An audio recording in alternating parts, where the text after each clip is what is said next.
مولانا صاحب کے ایک جملے کو، وہ بھی آدھا جملہ، اس کو بنیاد بنا کر ایک طوفان بدتمیزی برپا کیا گیا، اور یہاں تک کہا گیا کہ مولانا صاحب جو ہیں وہ اپنے ان الفاظ پر معافی مانگے۔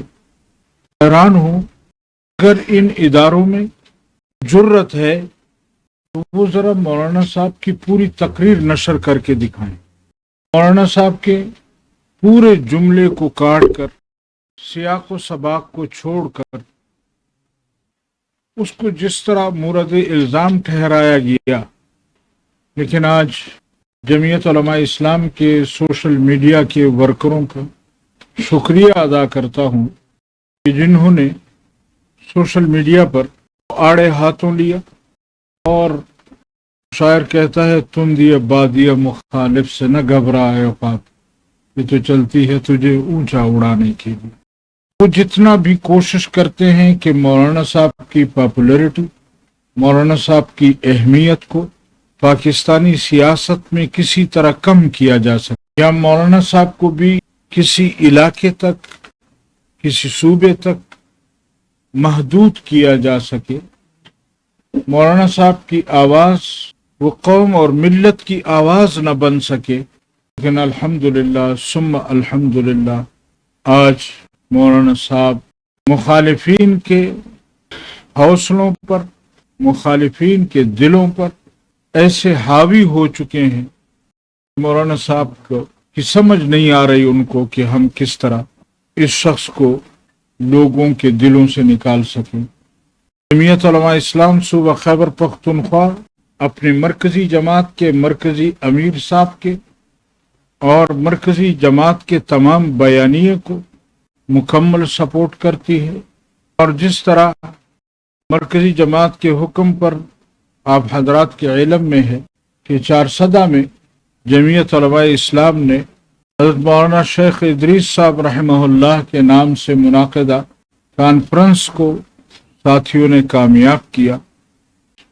اس حوالے سے میں یہ گزارش کرنا چاہوں گا کہ جمعیت علماء اسلام نے اس ملک کے لیے، اس قوم کے لیے جتنے علماء کی قربانیاں دی ہیں، شاید ہی کوئی جماعت ہو، پولیٹیکل جماعت ہو، کہ وہ اتنی قربانیاں دے سکے۔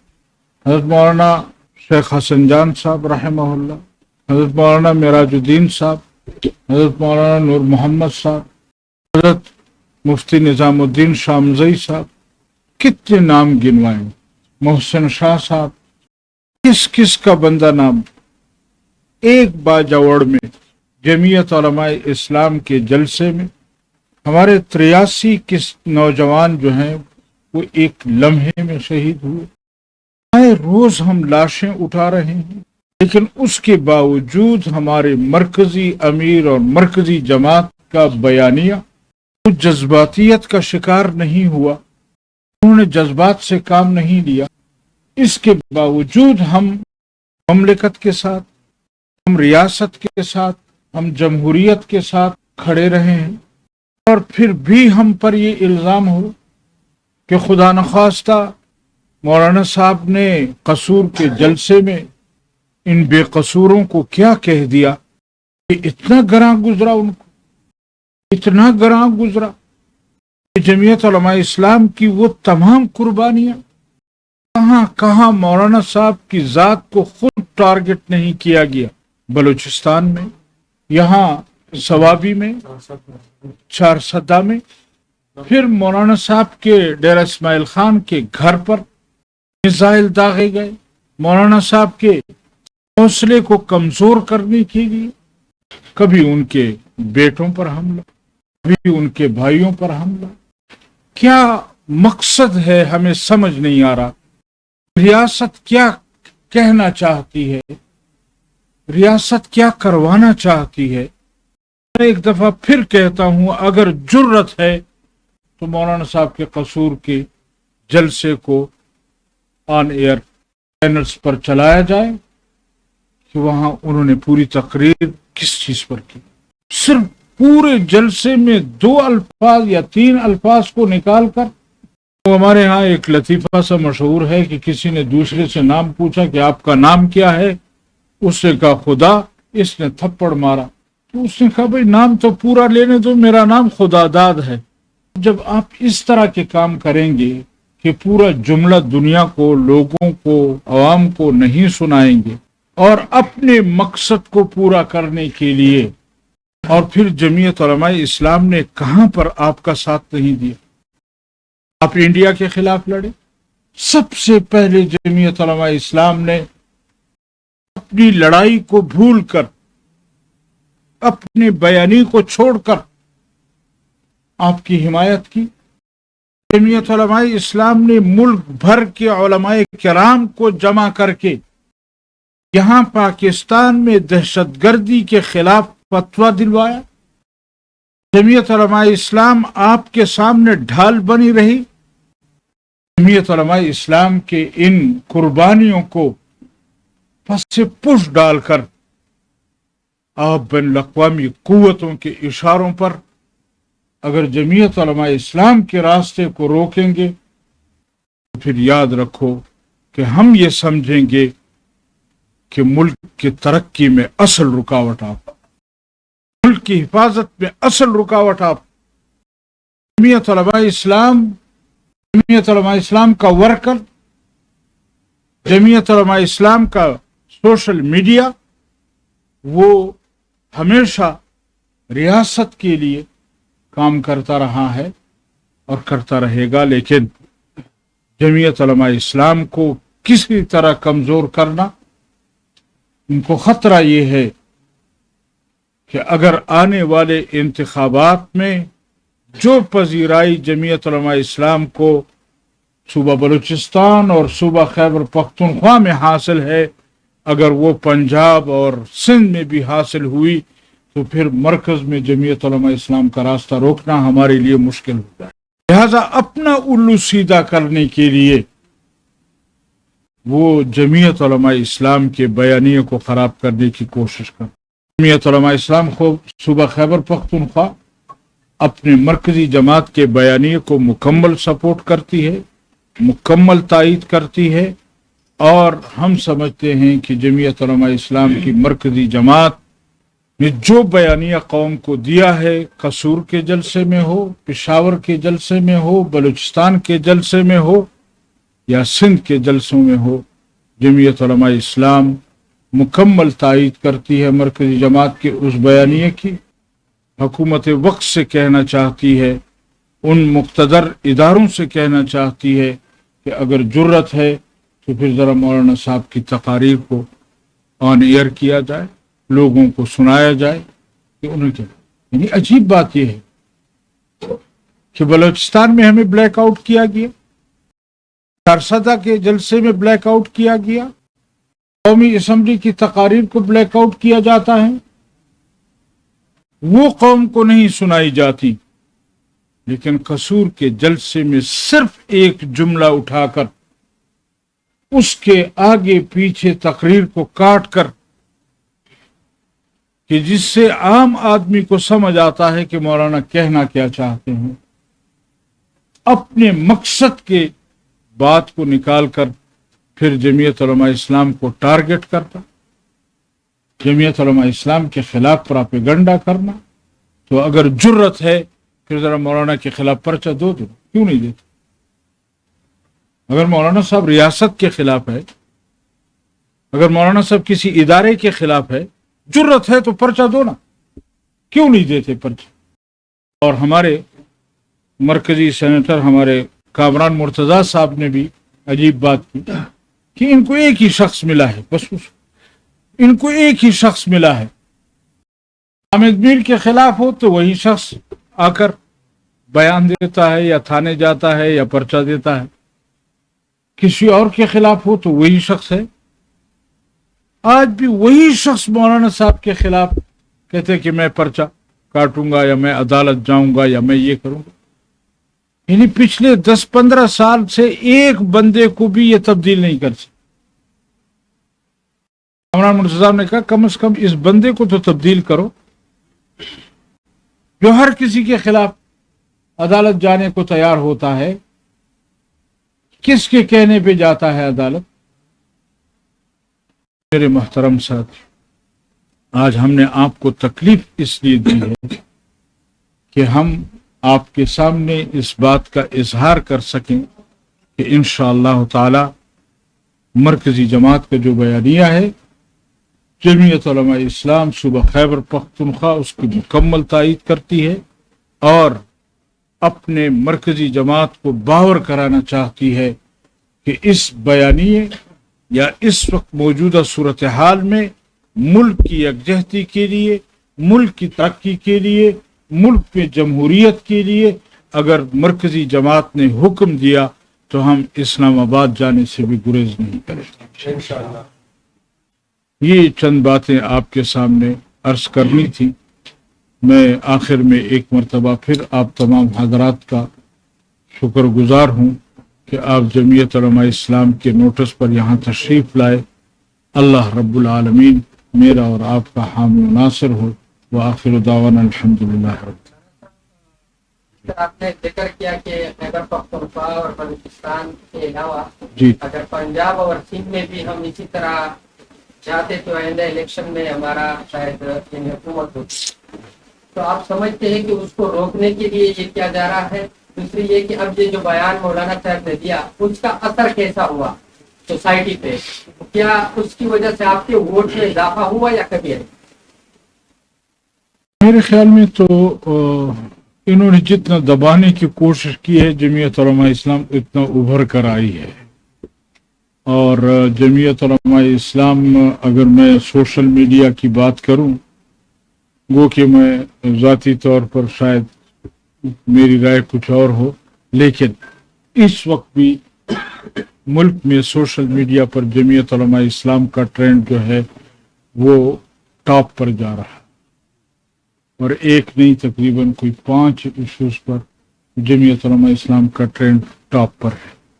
مولانا صاحب، جی جیسے آپ نے کہا کہ 11 کو تقریر کی، 12 کو خاموشی، 13 کو کریں گے، آپ نہیں سمجھتے کہ یہ طوفان جو ہے رہنمائی کے حق میں ہوا؟ کیونکہ جس نے وہ بیان دیکھا تھا سوشل میڈیا پہ، اس نے ڈسکس کر کے کہ مولانا نے کیا کہا، اور یہ سوشل میڈیا پہ بڑھ کر تو لوگ اس کی حمایت کر رہے ہیں اپنے ریئر کے ساتھ۔ اور پھر جو پریس کانفرنس شروع ہوتا ہے اشرف کی آپ کی پارٹی والوں کی تو اس سے اور بھی مطلب مولانا کے اعتراف میں اضافہ ہوا ہے۔ تو آپ ان کا شکریہ ادا کریں کہ مطلب انہوں نے اس کو اور پھیلایا مولانا کے بیان کے۔ آپ کے کہنے پر میں ان کا شکر گزار ہوں۔ مولانا صاحب یہ بتائیں کہ سیاسی حلقوں میں ایک وہ بھی بحث ہو رہی ہے اس بیان کے اوپر کہ چونکہ خیبر پختونخوا میں اینٹی اسٹیبلشمنٹ ووٹ جو ہے وہ کافی زیادہ ہے اور اس کا فائدہ پاکستان تحریک انصاف اٹھا رہی ہے، اس کا راستہ روکنے کے لیے یہ مولانا صاحب سے یہ کروایا گیا، یہ سیاسی بیانات کیا سمجھتے ہیں جی، تاکہ آئندہ الیکشن میں جو اینٹی اسٹیبلشمنٹ وہ ہے وہ جگائی کو ملے؟ دیکھیے، میں آپ کو ذرا تھوڑا سا پیچھے لے جاؤں گا۔ ہمارے جب بلدیاتی انتخابات ہوئے تھے اس وقت یہاں ہمارے صوبے میں تحریک انصاف کی حکومت تھی، اور آپ کے علم میں ہوگا کہ انہوں نے ڈسٹرکٹ کونسلز ختم کی، اس سے پہلے پھر تحصیل کونسل پر آئے، اور جمعیت علماء اسلام نے تحریک انصاف کے مقابلے میں اگر انہوں نے 41 تحصیلیں جیتی تھی تو پہلے مرحلے میں جمعیت علماء اسلام نے 40 تحصیلیں جیتی، اور اس کے بعد دوسرے مرحلے میں جب ان کو اندازہ ہو گیا، حالانکہ اس وقت ڈسٹرکٹ میں پولیس آفیسر ان کے تھے، ڈی سیز ان کے تھے، حکومتیں ان کی تھی، لیکن اس کے باوجود جمعیت علماء اسلام نے ان کو ٹف ٹائم دیا، اور پھر پشاور کا میئر جمعیت علماء اسلام کا بیٹا۔ تو اگر ایسی بات ہوتی کہ ہم یہ سمجھیں کہ صرف تحریک انصاف ہے اس صوبے میں، میرے خیال میں یہ حقیقت سے آنکھ چرانے والی بات ہوگی۔ حقیقت یہ ہے کہ اس قوم نے جمعیت علماء اسلام کو ہمیشہ پذیرائی دی ہے، ہمیشہ قوت دی ہے، لیکن ہمارے الیکشن آپ کے بھی علم میں ہے کہ کس طرح ہمارے ووٹوں پر ڈاکہ ڈالا جاتا ہے، کس طرح ہمارا ووٹ چوری کیا جاتا ہے، کس طرح ہماری سیٹیں چوری کی جاتی ہیں۔ یعنی اس وقت بھی मरकजी अमीर साहब को यहाँ तक कहा गया कि हमने आपके सूबे में आपसे 9 जीती हुई सीटें ली। हमारे मरकजी अमीर साहब ने उनसे कहा कि 9 नहीं 19 सीटें आपने हमसे जीती हुई ली।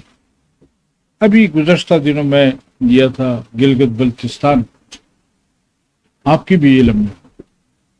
गिलगित बल्तिस्तान में हमें यकीन था कि जमीयत उलमा इस्लाम इन 2 हलकों में या 3 हलकों में जीत रही, और इसका इकरार खुद बिलावल भुट्टो साहब ने किया।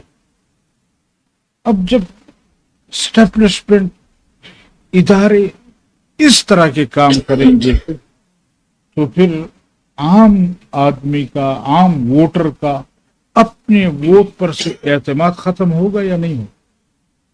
इस जमहूरियत पर से एतमाद खत्म होगा या नहीं होगा? किस तरह एतमाद दिलाएंगे कि आपने जो राय इस्तेमाल की है वो सही है? मौलाना साहब ये बताएं कि खैबर पख्तूनख्वा और बलूचिस्तान में जो कुछ हो रहा है इसके असरात तो पूरे मुल्क पर पड़ रहे हैं, इसके लिए क्या करना चाहिए सूबाई वफाकी हुकूमत को कि ये हालात की तरफ जाए, अफगानिस्तान के साथ मुज़ाकरात करे, और फिर इन हालात में क्या मौलाना फरमान साहब को ये बयान जारी करने की जरूरत थी?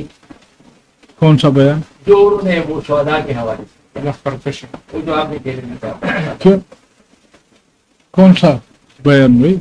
वही जो उन्होंने कहा था कि शहदा जो है ना उस तरह पैसे लेते हैं वो शहीद होते हैं, वो बयान।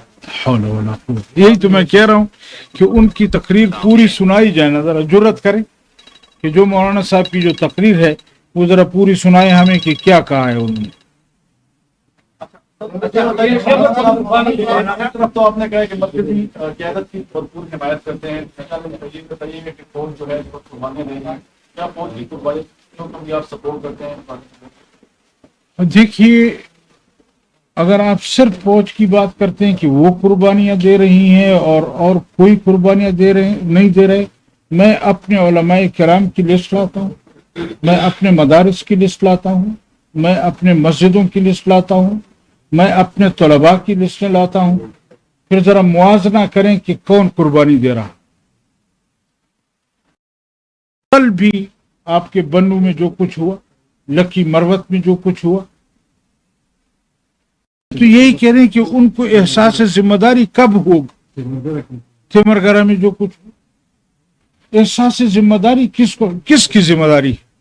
हमें तो कहा जाता है कि आप नाम न लें और तनख्वाह तो सब, हमें कोई शक नहीं है कि सब तनख्वाह लेते हैं, लेकिन हम जो उनको अप्रिशिएट करते हैं या उनको करते हैं कि हम उनके इस कुर्बानी के जज्बे को, लेकिन ये कहना कि सिर्फ हम कहें हमने कुर्बानियां दी हैं, हमने इस मुल्क को बचाया है और कोई नहीं है, मेरे ख्याल में ये भी मुनासिब नहीं है कि आप मेरी कुर्बानियों पर तो पानी फेरें और अपनी कुर्बानियां कौम के सामने रखें कि मुल्क को कौम के लिए अगर कुर्बानी दी है तो सिर्फ एक इदारे ने दी है। कौन सा इदारा है जिसने नहीं दी? क्यों, अगर आप इत्तेहाद की बात करेंगे तो फिर बहुत पीछे जाएं तो कौमी इत्तेहाद भी सियासी जमातों का इत्तेहाद था, फिर उसके बाद हमारे अपने आपस में एक दूसरे के साथ इलेक्शन भी हुए, हम एक दूसरे के खिलाफ मैदान में भी उतरे, हमने सन 77 में पीपल्स पार्टी के खिलाफ एक तहरीक भी चलाई, तहरीक निज़ाम मुस्तफ़ा कहा गया उसको, फिर हम जब बेनज़ीर के साथ हुकूमत में यहाँ शामिल हुए तब भी आपने तो इतराज हर सूरत में करना है। आप सहाबियों को तो हम वो मना नहीं कर सकते कि आप किस पर इतराज करें किस पर न करें, लेकिन जमीयत उलमा इस्लाम मुल्क की सियासत को भी समझती है, मुल्क के हालात को भी समझती है, और इन हालात के तनाजुर में जमीयत उलमा इस्लाम अपने जमाती इदारों के अंदर बैठकर फैसला करती है कि उसने इस वक्त मौलाना साहब की तरफ से अगर हमारे ऊपर ये बात आती, हम इन अदालतों के सामने कभी भी पेश ना होते और हमारी राय होगी कि मौलाना साहब इन अदालतों में जाने के लिए कभी तैयार नहीं होंगे। मौलाना साहब और एस्टेब्लिशमेंट के बड़े अच्छे रिलेशन आपके साथ भी आपके साथ भी अच्छा रिलेशन है जी। बड़े अच्छे रिलेशन थे। एंटी एस्टेब्लिशमेंट बयान एक दो दिन के लिए एक याद बनाकर दिमाग करा कर तो आप नहीं समझते कि एक सूरत हाल मौलाना साहब को हवाले से अपने बयान या मौका दिए मौलाना साहब दूर करें, यानी काम वो गलत करें, गलतफहमियां हम दूर करें। हाँ तो मैं तो कह रहा हूँ ना कि वो जुर्रत करे ना, जरा मौलाना साहब की पूरी तकरीर लाने उसको ऑन कर लाएं उसको मीडिया के सामने कि मौलाना साहब ने किस तनाजुर में क्या बात की। मौलाना साहब को पहले ये कहा जा रहा है कि तहरीक इंसाफ और ग्रीन वाइट और कुर्बानियों के हवाले से आप क्या कहें? देखिए, एक चीज आपको भी वाज़ेह कर दूं कि एक फौज का सिपाही है जो अगले मोर्चे पर मुल्क के लिए लड़ता है, एक उसकी कुर्बानी और एक हमारे जर्नल्स हजरात की कुर्बानी है। तो इसकी वजाहत आप कर दें कि जर्नल हजरात की क्या कुर्बानियां हैं और आम सिपाही की क्या कुर्बानी। फौज के इदारे के अंदर आम सिपाही हमारी आंखों की पलकें, हम उनकी कदर भी करते हैं, हम उनकी पजीराई के लिए सब कुछ करने को तैयार। और एक ये है कि जर्नल साहब कहें कि आप हमें भी कुछ ना कहें, हमें भी उसी तरह ट्रीट करें, हमारा भी उसी तरह ख्याल रखें। तो ये दो चीजें मुतज़ाद हैं कि मैं मदरसे के मुहतमिम को भी वही इज्जत इकराम दूं और मदरसे के अंदर कायदा और सिपारा पढ़ने वाले को भी वही दूं, तो माहौल अलग होता। अब जर्नल साहब कहते हैं नहीं, आप मुझे भी कुछ ना कहें, मैं जो कुछ करूं मेरी मर्जी है, न मेरी अक्ल किसी की पाबंद है, न मेरी मेहनत किसी की पाबंद है। मेरे ख्याल में ये दुरुस्त नहीं है। अगर हम सियासी जमातों पर तनकीद कर सकते हैं, हम सदर और वजीर आजम पर तनकीद कर सकते हैं, या तो फिर ये कहें कि हमारा इदारा जो है वो सियासत से कोई ताल्लुक नहीं रखता। और बात जर्नल आकर टीवी पर कभी कभार कहते भी हैं कि हमारा सियासत से कोई ताल्लुक नहीं, लेकिन अगर वाकयातन इनका सियासत से कोई ताल्लुक नहीं है, इलेक्शन में कोई धांधली नहीं करते, इलेक्शन में इनका कोई किरदार नहीं होता, तो फिर तो हम भी कहेंगे कि हमने गलत किया। लेकिन अगर वो इलेक्शन में भी अपनी धांधलियां करते रहे, यानी अजीब बात यह है कि इस 24 के इलेक्शन में मेरी मालूमात के मुताबिक 70 अरब रुपया एक सूबे से इन्होंने निकाला। पता है किस तरह हम इनको कहें। अब ये कहते हैं कि आप हाफिज जी या नाबीना को नाबीना ना कहें। वह बताएं कि अगर नाबीने को नाबीना नहीं कहेंगे तो क्या कहेंगे उसको?